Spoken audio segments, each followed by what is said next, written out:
Many people feel, as I once did, that they're too small to make a difference. What can the world become if everyone starts believing that they can impact the future in a positive way, as you have? That's a great question. The world could become a community, and I think we could be a place where dialogue and sharing of experience is valued rather than arguing and trying to promote one thought over the other. Especially in our nation today, what we're seeing is more division than Mhm. unity. I cling to the belief that most Americans still are in middle ground where we believe in equality, in individual rights, but also societal responsibility. We can live with one another even though we don't agree on everything. We're stronger together than we are divided.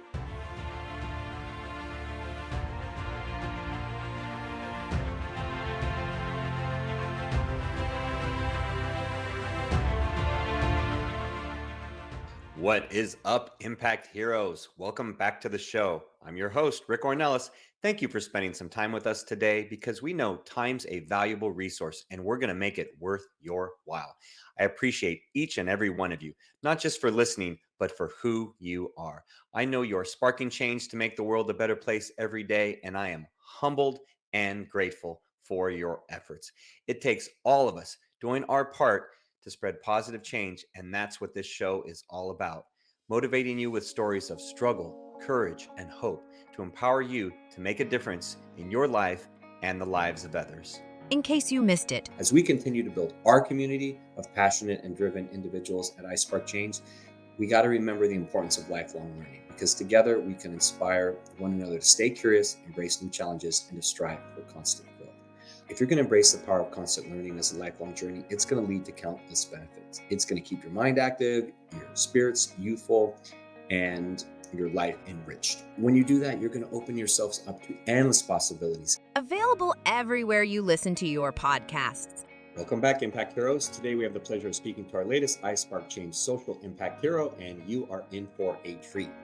Our guest today is a pioneer in civil rights education, drawing on the profound lessons of history. He's a renowned scholar on the Japanese American Redress movement. As the lead author of the award-winning book, Achieving the Impossible Dream, How Japanese Americans Obtained Redress, this doctor has left an indelible mark on the field. He's a distinguished scholar, accomplished author, and passionate speaker who champions social justice and equality. He has held influential roles in academia, shaping minds and policies at notable institutions. Please welcome the authentic, driven, honest, and inspiring president of the Go for Broke National Education Center, Dr. Mitch Maki. Thank you, Rick. Welcome to the show, Mitch. Thank you. Thank you. Happy to be here. Yeah, thank you for being on the iSpark Change podcast. We were starting to chat a little bit off air about some things, and I was like, "Ooh, we better press record before we miss anything good." Right. So, so is Mitch okay? Yes, please. Mitch is what I go by. Okay, great. So, Mitch, we see you as someone that we consider what we call a social impact hero. Okay, someone that is spreading positive change, impacting others on in a positive way, and someone whose actions have a positive effect on humanity. So we see you that way, and we'll get to the different ways that you check those boxes of our acronym throughout the conversation. My first question to you is: do you see yourself as a hero? Certainly not. And I thank you for sharing that perspective. But I see myself as the recipient of many blessings from those who went before me. And in particular, relative to this story, the Japanese American soldiers of World War II who really fought for the future of those that they loved and those that they would never know. And so many of these young men and women during that time put their lives on the line so that my generation and my children's generation could live in this nation and never have to be questioned again as to whether we are American or what are we. Hmm. And at Go for Broke National Education Center, we oftentimes say this is not a great Japanese American story. This is a great American story. It's the story of the sons and daughters of immigrants who, in one generation, demonstrated what it truly means to be an American. So, in answer to your question, I'm not the hero by any means here. I'm the recipient of what my heroes have done for all of America. Well, thank you very much for your humble answer, Mitch. And I I can definitely understand where you're coming from. Is that it's a story that should be told, and I'm glad we can share some of it on this show. So, with you being, I will describe it as with you being the champion of of this story, right? We use the word champion in this case. Every hero, every champion has an origin story of how they started doing that work, right? That heroic work. So in your instance, how did you go down this path of wanting to tell the story, wanting to champion them, and share everything that they're about? Right. Well, I guess the origins is about starts about half a century ago. I'm in my early 60s, and when I was about 10 years old, I was a young boy in Los Angeles. My parents are from Hawaii, and my grandparents were the immigrants from Japan.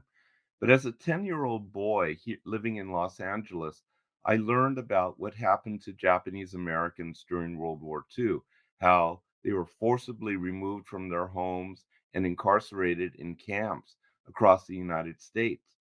And as a 10-year-old, I thought, this couldn't be people like me. This couldn't be people like my parents. It must have been like, the Japanese from Japan or foreigners or something other than how I saw myself. But then I learned very quickly, no, it was people like me, like my parents, people of Japanese ancestry who had been born and raised in America and who were American citizens by birth, were uprooted and forcibly incarcerated in these places. And Rick, I can only tell you as a 10-year-old how that shattered my sense of this is my country, this is where I belong, and how could this happen? And then shortly after I learned that terrible lesson, I also learned about the young men and women, Japanese Americans, who, despite this treatment, still said, I'm an American. I'm going to serve my nation because I believe in what our nation stands for. And they would go on to become the most highly decorated unit of their size in American military history. Wow. And I look at this story not as a military story, even though it is. I mean, there's the whole military side to it and the accomplishments that these young men and women accomplished on the battlefield. But really, I see this as a story of what it means to be an American and what it means to truly demonstrate courage, patriotism, and sacrifice. So I got both of those lessons as a 10-year-old or around that age, and it has always stuck with me. And through different avenues in my life, I've been able to continue to research and write about this. And then, like I'm doing now, get a chance to tell the story to the American public.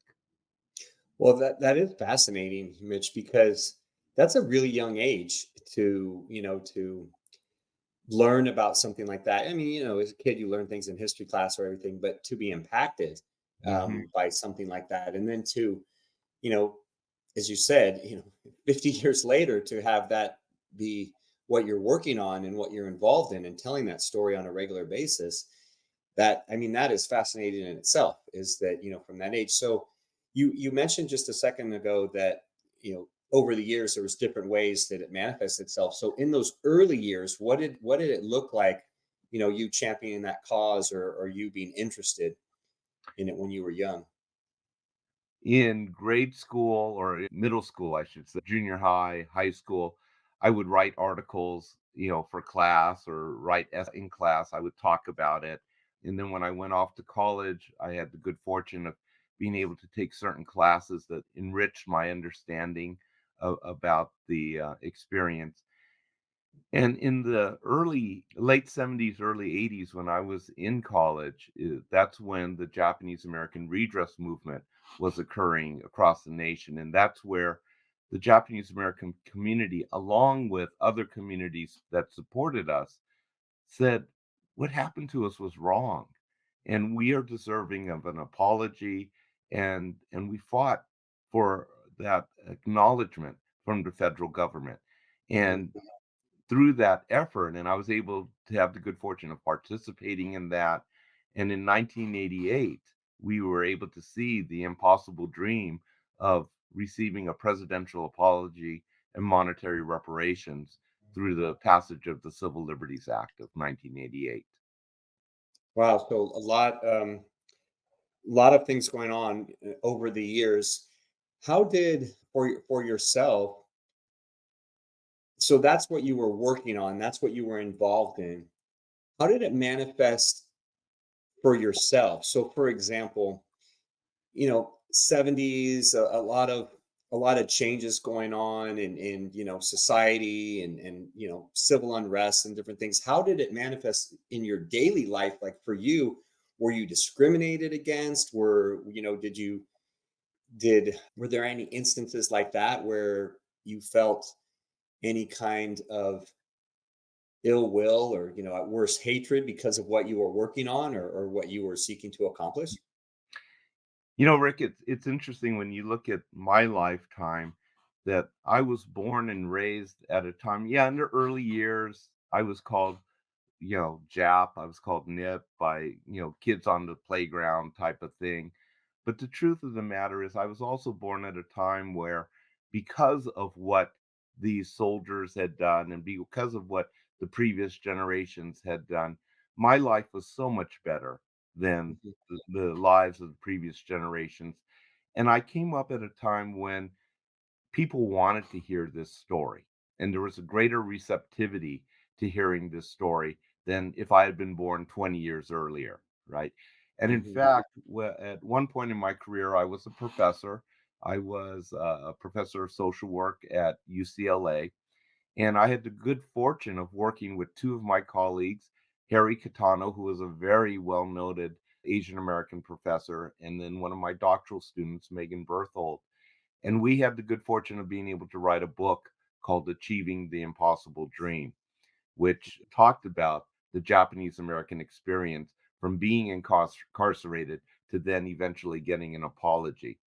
So I came up at a time when there was more receptivity, more interest, and more support for from the general American public to hear this type of story and to embrace this and to acknowledge that our country isn't perfect, that our nation makes mistakes at times, and that true strength lies in the ability to look back at those mistakes and right the wrongs that we can and move forward, hopefully being that more perfect union.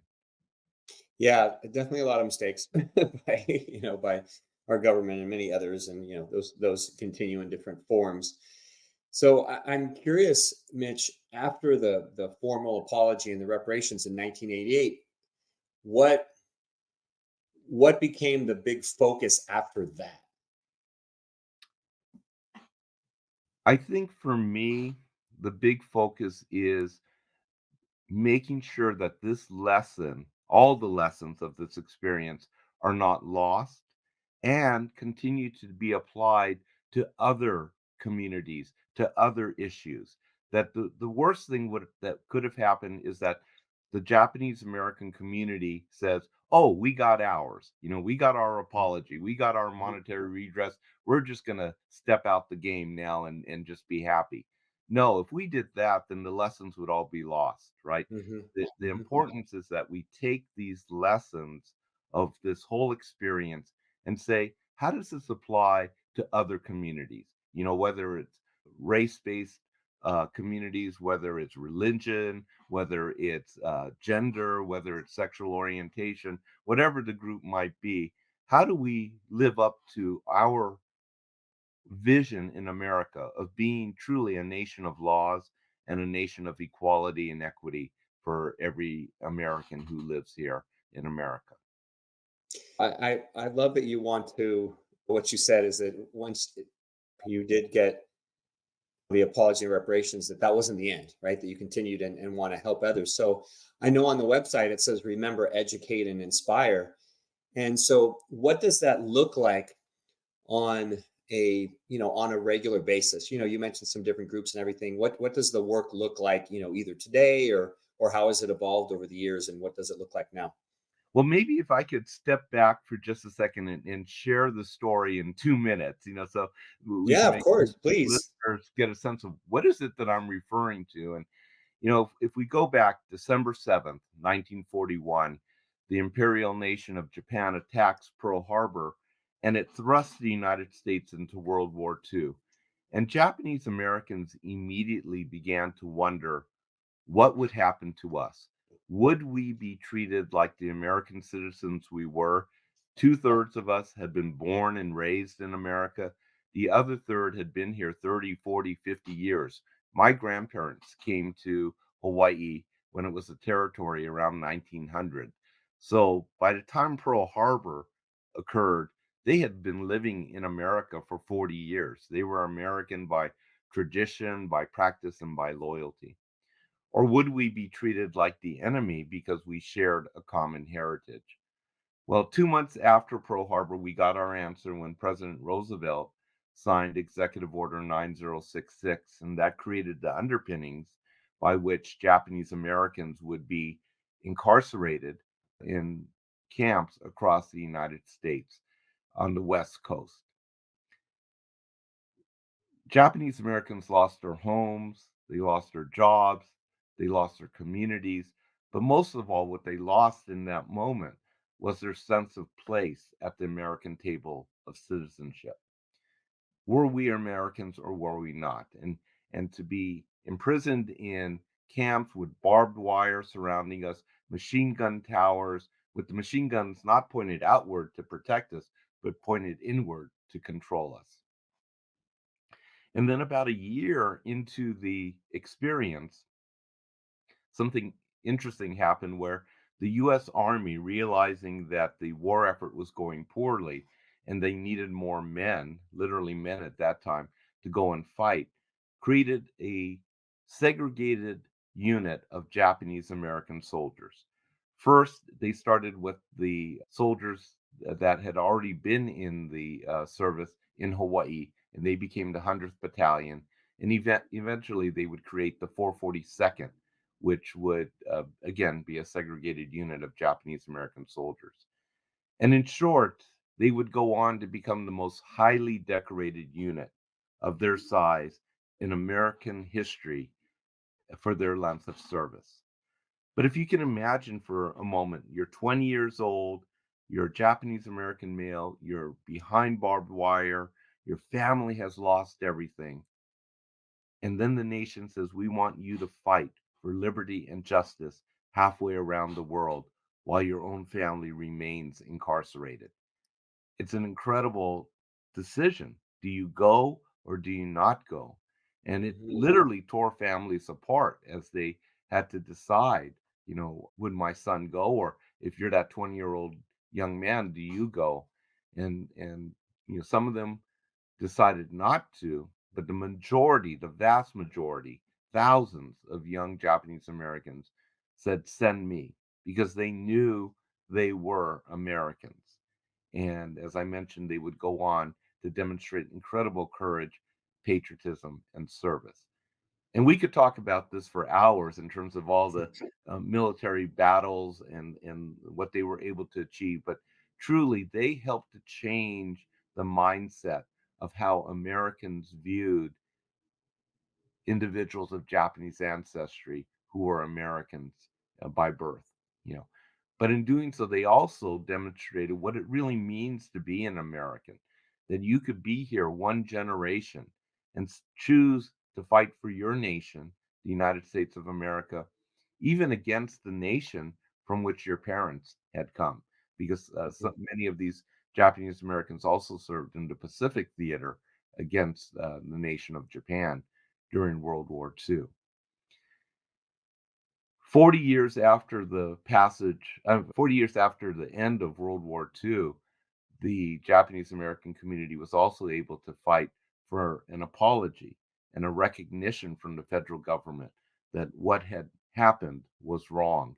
And the legacy of the Japanese American veterans during World War II played a big part in convincing America that we had been loyal at that time, that there Hmm. had been no charges of espionage, no charges of sabotage. No one had been convicted of that during that time, that it was really just war hysteria, race prejudice, and mistakes made by the federal government.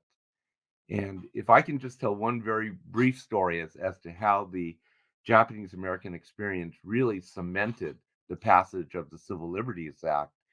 Yeah, please. Yeah, the bill is going through the House of Representatives in 1987, and it passes with 243 representatives who voted for this bill. 180 of them were Democrat, 63 of them were Republicans. It was truly a bipartisan effort. 7 months later, it passes the Senate. And again, it passed by a large margin. So now in 1988, we just needed one more signature, and that, of course, would be the President of the United States. And in 1988, as your listeners may remember, that president was none other than Ronald Reagan, a very conservative president and whose administration had actually been working against the redress movement, both in the courts as well as in the Congress. And there were many people, and I have to admit, I was one of them, who thought there is no way that Ronald Reagan is going to sign this, what he would perceive as a liberal bill to apologize for what had happened to Japanese Americans during World War II. But the true believers in the movement said, no, we got to push on. And for your listeners, who remember Ronald Reagan, whether you agreed with his policies or not, most people would agree that Ronald Reagan was a great communicator. He had the ability to tell stories that would touch people's hearts and move them in a certain direction. But the opposite was true of Ronald Reagan. If you could tell him a story that would touch his heart, you could have a great advocate on your hands. So the Hmm. question, what story could we tell Ronald Reagan that would personalize this and make him understand, both on a personal and a political level, why this bill was so important? Well, during World War II, there was a soldier named Kazuo Masuda. He was a sergeant with the 442nd, and he was asked, "Why are you fighting for America when your own family is imprisoned behind barbed wire?" And his answer was the answer I think most of the soldiers would have given, which was, because this is the only way that I know that my family can have a chance in America. Hmm. Right or wrong, agree with him or not, Kazuo Masuda understood that in 1943, 44, and 45, loyalty needed to be demonstrated in blood. 2 weeks after he said that, he was killed in action in Italy, fighting with the 442nd for his nation, the United States of America. After the war, his family is released from their camp and they move back to Santa Ana, California, their hometown.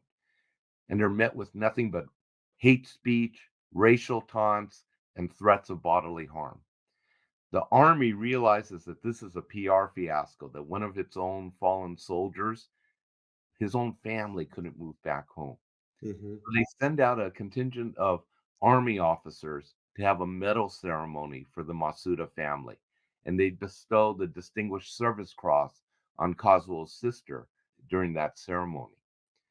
That evening, at a rally in Santa Ana, California, one of the officers, a young white American captain named Ronald Reagan, spoke to the audience, because Ronald Reagan was a captain in the army during World War II. And he addresses the audience, and the Masuda family is in the audience. And he says, "The blood that is soaked into the sands of a beach is all of one color. America stands unique in the world, the only country not founded on race, but on an ideal. Mr. and Mrs. Masuda, as one member of the American family to another, for what your son Kazuo did, thanks." That story was relayed to now President Reagan in the 80s, and his response was, "I remember what those soldiers did for America."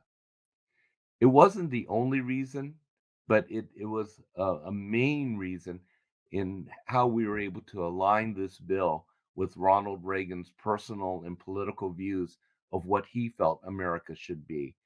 And it moved him to sign the Civil Liberties Act on August 10th, 1988. So again, here's an example, a very direct example of how the courage and patriotism and service of the Japanese American soldiers of World War II, despite the egregious violation of the Constitution, Hmm. led to our nation looking back and saying, we could have done better. We were wrong, and we should never let this happen again.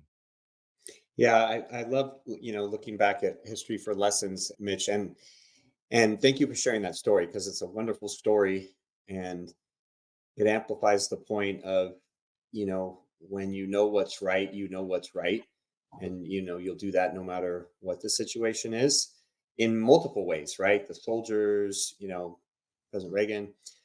So it almost seems as if those soldiers who served, that yes, they were fighting for their country, they were fighting for their families, to give their families a chance, and I would add that, showing that they had something to prove, right? That they had something to prove, that we're going to go above and beyond what the average soldier is doing, let's say, because we have something to prove, and we're going to do it. And they're now memorialized in a monument, correct? In the Go for Broke monument. Right. And we have the Go for Broke Monument, which is in downtown Los Angeles in the Little Tokyo district. And it has the names of 16,000 soldiers who fought during World War II, literally left the continent and Hawaii and went overseas to fight either in Europe or in the Pacific. And just so I can announce this, we are also building. We literally broke ground on February of this year. We're building a brand new building to surround our monument. That building will be 330,000 square feet, 5 stories tall, and it will be more than just a place for Go for Broke National Education Center. We're going to have a place for legacy businesses and restaurants in the Little Tokyo area so that they can continue to serve the area and to help the area thrive. And we will have 248 units of affordable housing in this new Oh, building. cool. So it is a unique model of private, public, nonprofit partnership to address the needs of Little Tokyo, to address the needs of the city, and to make sure that the legacy of our veterans continues to live on. And as many of our supporters have said, our veterans took care of us during World War II. They're continuing to take care of us today by allowing us and being the inspiration to building this type of building. Yeah, I love that legacy. And, for us with iSpark Change, what it represents is the private, public, nonprofit all working together, because Yes. that's what we're all about, is that, it doesn't matter who you are, if you're an organization, an individual, a group, a nonprofit, a business, that you can all want to improve humanity. You can always want to spread positive change, and make the world a better place for everyone. And it is by collaborating, supporting, encouraging one another, that we're able to do that on a grander scale. And so that's a perfect example of that. So thank you very much for sharing that, Mitch. Rick, if I can share just one more brief example of our work, because you're talking about how the work continues. We have a national program called the Torch Bearers, and that's where we bring young adults from across the nation. We just had a convening a couple weeks ago. We had young people from Maui and Honolulu all the way out to Vermont, Denver, Chicago, San Francisco, and so forth. And these are not just young Japanese American adults. These are young Americans of all backgrounds. And we tell them the story, but we use it to inspire them to say, how do you take the go for broke spirit of going all in? How do you take that and apply it to current issues, to addressing the needs of our nation today? And as we walked out to the monument to remember what these soldiers had done, one of our torchbearers, who's a young Latina, and her parents are immigrants, and she said, these men were the sons of immigrants. I'm the daughter of an immigrant. If they can do great things, I can do great things. Hmm. If they can serve the nation, I can serve the nation. And when she said that, it just warmed my heart because that's what our work is all about, is to spread this story to inspire all Americans to have that go for broke spirit of going all in to serve our nation. Yeah, it goes back to that remember, educate, and inspire, and that's Yeah. exactly, what you're doing there and how it impacted that young woman. So thank you very much for sharing that.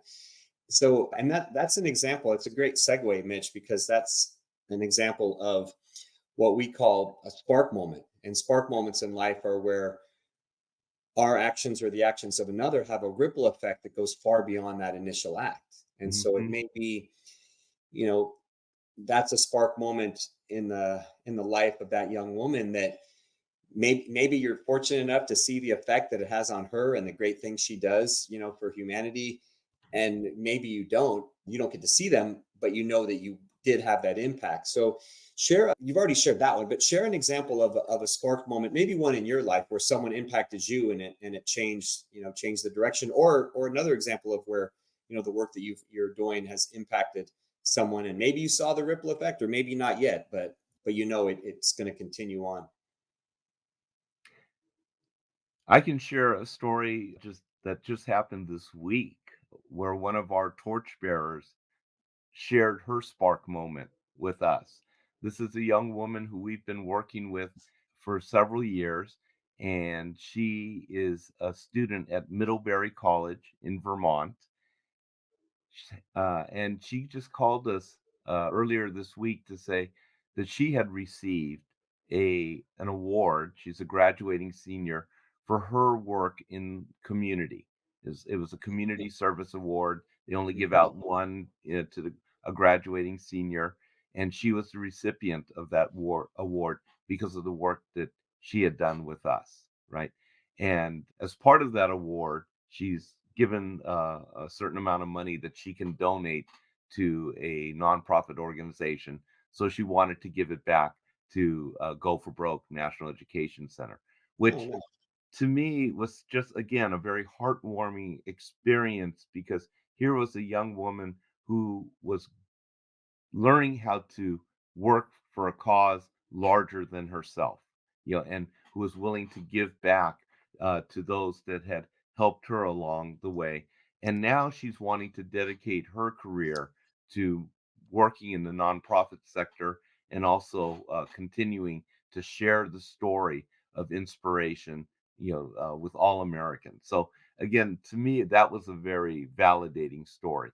In terms of my own life, I have too many spark moments where, as I mentioned earlier, am the recipient of all of these spark moments where, you know, my career has been built on the paved road that those before me have created, where I Yeah. can I have the blessing and the opportunity to tell their story and tell it in a way and tell it in a time where it is received and where it serves as inspiration to others. So I live that spark moment that you talk about every day when I get up and I say I get to go out there and continue to do the work that I love to do. Yeah, that's fantastic. Thank you for sharing her story and yours, because it does amplify that they're not some, magical, miraculous things that it can happen just every day if you're aware of it, right? And you seek to create it. So thank you very much for sharing that. So where's the best place for our audience to learn more about Go for Broke and yourself and the work you're doing, Mitch? Two places. One, of course, is our website, goforbroke.org. And the other is if you go to YouTube and go to our YouTube channel, Go for Broke National Education Center, we have a bunch of videos that we've produced. Some of them are historic stories about the stories of World War II. Others are talking about post World War II experiences. And then others talk about the work that we're doing today. So I think if your viewers are interested in anything they heard here today, they'll find interesting videos on our Go for Broke channel. Well, fantastic. We'll make sure that the links are in the show notes so everyone can go check that out. I appreciate that. So, Fantastic. Mitch, one final question before we wrap up Mhm. here. And Our goal at iSpark Change is to positively impact 1 billion people over the next few years with the introduction of our upcoming social impact social media community, the world's first.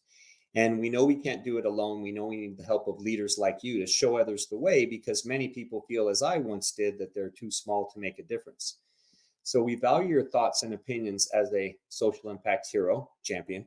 So I'm going to ask you to peer into the future, peer into our crystal ball here, and tell me, what can the world become if everyone starts believing that they can impact the future in a positive way as you have? That's a great question. The world could become a community. And I think I use that word with the vision that we could be a place where dialogue and sharing of experience is valued rather than arguing and trying to promote one thought over the other. I think, especially in our nation today, what we're seeing is more division than Mhm. unity. And it's my hope that we can change that trajectory and that we can start working back toward understanding that we share more common ground than difference. And I cling to the belief that most Americans still are in that middle ground where we believe in equality, where we believe in independence, where we believe in individual rights, but also societal responsibility. That we can live with one another even though we don't agree on everything, but that we're stronger together than we are divided. And a mentor of mine once said to me, when in those days when you start to feel overwhelmed, when you start to feel like there's just too much to overcome, just drop your buckets where you are and do the work where you are right now, because that's how we connect with each other. And that's how you and I got to meet each other, by Mhm. you doing the work that you do, by me doing the work that I do. And so let's drop our buckets where we are. We don't have to solve all the problems overnight, but if we can work on the issues that immediately surround us, hopefully we get to that better place, that common ground that we all share. Well, thank you very much for your answer. Definitely some wise words indeed from your mentor and yourself, Mitch. I appreciate that. And I love your initial response in there about community, because that there's no reason that the world can't be, one big community. Yes. So, Yes. well, thank you very much for taking your time to share your heart and wisdom with our audience today, Mitch. You came in and you over delivered as I expected you would. And your desire to be impactful is evident. You're filled with passion, drive, and lead with the heart of humility and gratitude, which tells me that you will continue to have success with Go for Broke and in all facets of life. And this is only the beginning of your social impact. Thank you, Rick. Thank you for having me on. All right, Impact Heroes, it's our stories that connect us all, and we loved hearing Mitch's today. Mitch Maki, you're not only an inspiring, amazing human being, you truly are an iSpark Change social impact hero. We'll see you all next time. Do you want Rick to speak at your event? Here's what others have to say. Did not know his story, and it was so inspirational, and his presence on stage, his authenticity was just incredible. Performance made me feel some type of way. My name is Craig Siegel. If you're looking for a speaker for your next event, hire Rick. I promise you this, you will not be disappointed. Visit rickcornelis.com to book him today. Remember, Impact Heroes, every positive action can be a spark moment that has a ripple effect that spreads far beyond the initial act. So go out there and spark change. Don't forget, if you enjoyed this episode, then please smash that 5-star rating on iTunes or Spotify and leave a review. We value your comments and we want to hear from you in the community. Thank you for listening. God bless you, and we'll see you next week on the iSpark Change podcast.